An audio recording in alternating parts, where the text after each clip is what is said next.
আসসালামু আলাইকুম ভিউয়ার্স, কেমন আছেন সবাই? আজকে আমি একসাথে অনেকগুলো পাবদা মাছ রান্না করব কালো জিরা দিয়ে। আশা করছি শেষ পর্যন্ত আমার সাথেই থাকবেন। তো মাছগুলো প্রথমে আমি পরিষ্কার করে কেটে ধুয়ে নিয়েছি, এবার চলে এসেছি রান্না করতে। তো বেশ কিছুটা পেঁয়াজ ভেজে নিয়ে এখন দিয়ে দিলাম কালো জিরা ফোড়ন।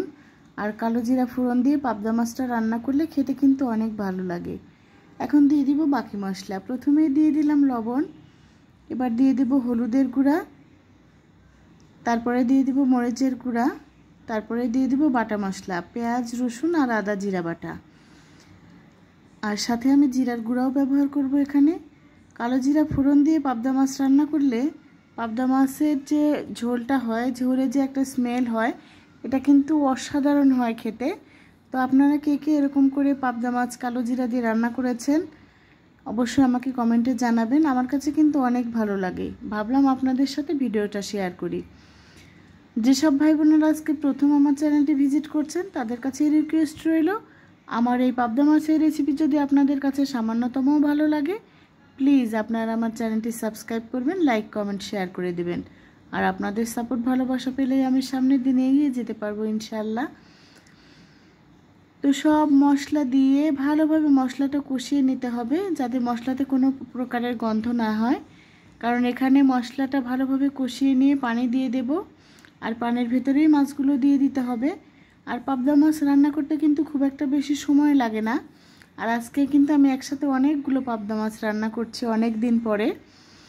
আর এই রান্নাগুলো আমার বাসার জন্য করছি না, এই রান্নাগুলো করে আমার হাজব্যান্ডের অফিসে পাঠাবো, এই কারণে রান্না করছি। শুধু যে পাবদা মাছ তা নয়, এর সাথে আরও রান্নাও আমি করেছিলাম।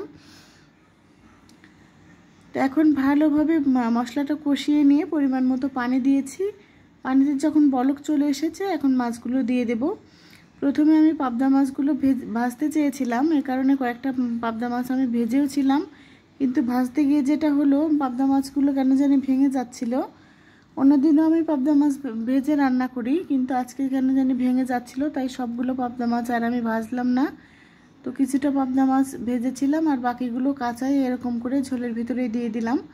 কাঁচা রান্না করলেও পাবদা মাছ খেতে অনেক ভালো লাগে। যদি আপনাদের কারো সমস্যা হয় পাবদা মাছ কাঁচা খেতে, তাহলে আপনারা ভেজে নিতে পারেন, তা না হলে কিন্তু কাঁচাও রান্না করা যায়। তো শেষে একটু জিরার গুঁড়া দিয়ে দিলাম। তো রেডি হয়ে গেছে আমার পাবদা মাছের ঝোল, কালো জিরা পাবদা। আশা করছি আপনাদের কাছে ভিডিওটা ভালো লেগেছে, সাথে থাকার জন্য ধন্যবাদ।